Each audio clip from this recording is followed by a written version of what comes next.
Hey, it's Tilly, and welcome back. It's video 2 in our series centered around this painting titled Congruent Vibrations. There's a link to the first video in the description if you missed it, along with a link to all the free content I'm giving away to go with this series, which includes an art print of this painting and a subconscious reprogramming meditation, which I encourage you to listen to every day as you go through this series. Now, as a review, we're talking about living life in alignment with the highest good by bringing awareness to our thoughts, words, and actions. Today, we're talking about our words. Now, imagine if every word you ever spoke was a prayer. What if every complaint you ever voiced went up like a mantra and came right back like a boomerang? Believe it or not, there's a lot of truth to this. Our words are offerings. They are like prayers and are full of power to impress our subconscious mind. And as a reminder, the subconscious is not impressed only with words, but rather with emotion. So in truth, it really doesn't matter what you're saying, but rather how it's making you feel, and also how it's making those around you feel. But more so than our subconscious, words draw our attention to whatever it is we're talking about. And our attention is a very powerful motivator in life. Attention is the opposite of distraction. You know from experience that when we complain or speak words that disempower us, our body responds in a physical way with our emotions. The words have an effect on us and on the people we're talking to in a very real way. There is quite a lot of power in the words. It's pretty obvious. Through our conversation with others, we can understand what kind of conversation we're having with ourselves too, whether it's an empowering one or a disempowering one. And it's important for growth to only listen and believe the inner conversation if it's being spoken from the true self, our core being, your center, the spirit of your being, which is total love and nothing less than. You'll be able to tell which inner voice you're listening to by the emotions that you feel, and any negative emotion is the past self that you no longer want to identify with. And if it's an emotion stemming from love, you can be sure that this is in alignment with your true self. Because those powerful emotions of love and gratitude carry the most weight when it comes to realizing the true self and growing from that centered place. Changing the way that we habitually speak is a vital tool we must embrace, because every time we feel the after effects of what we said, those emotions, these are an indicator of what we have just made a vibratory offering. Because we offer up the vibration of our lives with emotions. These feelings are the vibes we send out. They go beyond words. Our vibes are the true communicator. Our emotions are our true prayers. Now, it's not that infinite intelligence doesn't understand our prayers.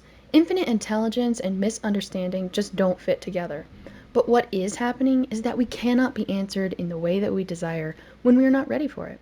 When we are living out the seeds of faith, watering those desires with delicious nutrients, that's when we reap the harvest of answered prayers.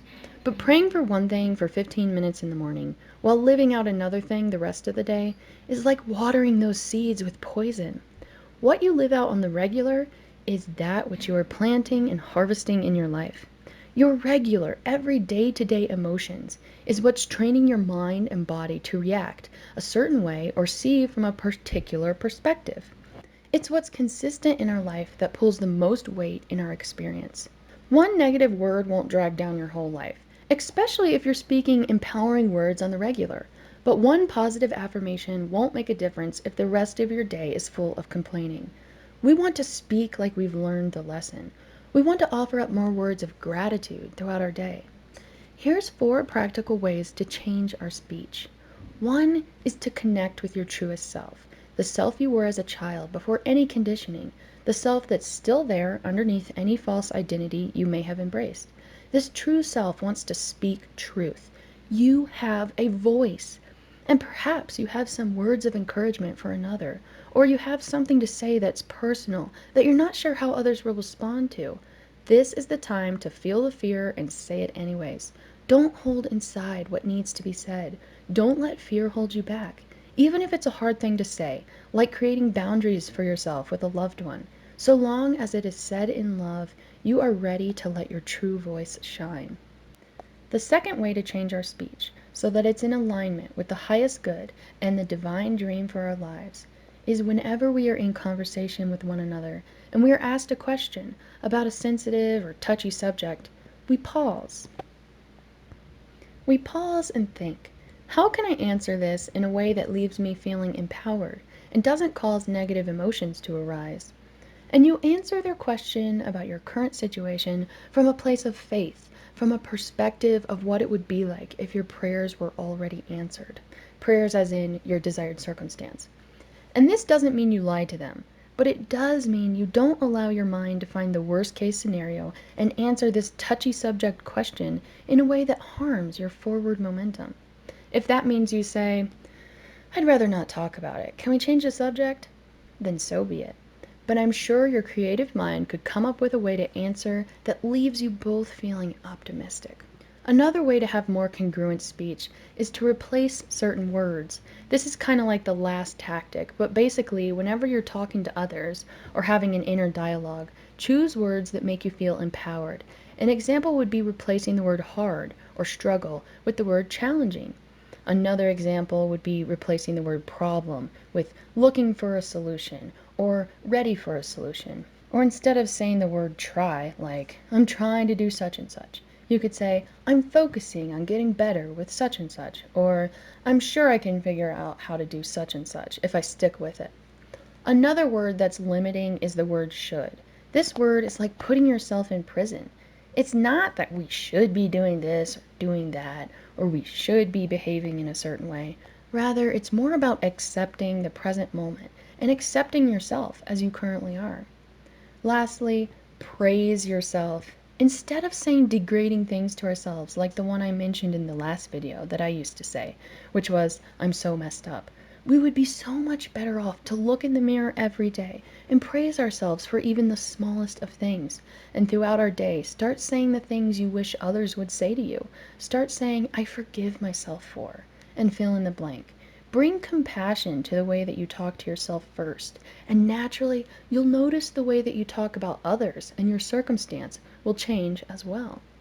We are often our own worst critic, nitpicking at ourselves for every little thing, the mental chatter of judgment we as humans seem to always have. Well, it's time to change that story. We don't have to be so mean to ourselves and always look for external encouragement.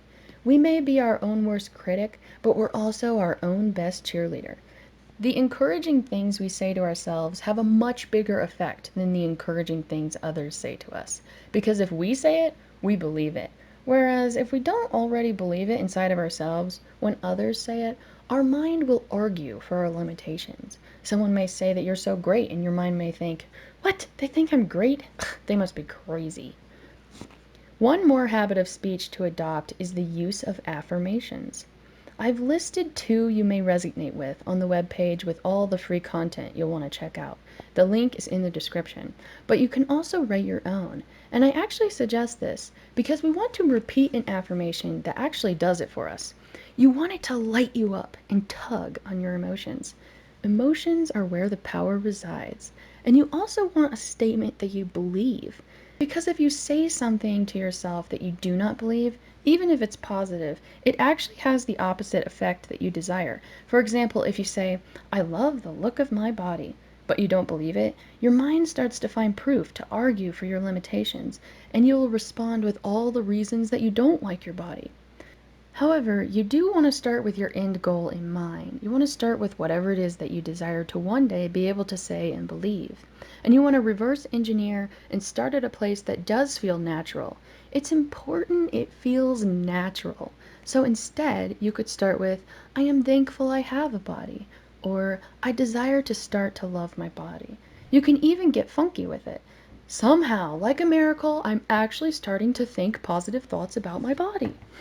The 5 things to keep in mind when writing your affirmations are 1. That they be in the present tense. 2. That they be natural and believable. 3.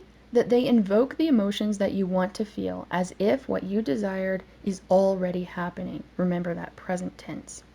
And 4. That they start with I am.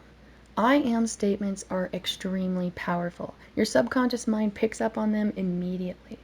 And number 5, that they have some element of gratitude, like, I'm thankful I have this body. I highly recommend using an affirmation app. I do this, and as one who used to write affirmations in a notebook and then never look at them again, this has been pivotal. Get an app so every time you look at your phone, there's a new affirmation as a notification. And then there's no avoiding it, because you know you're not going to avoid your phone.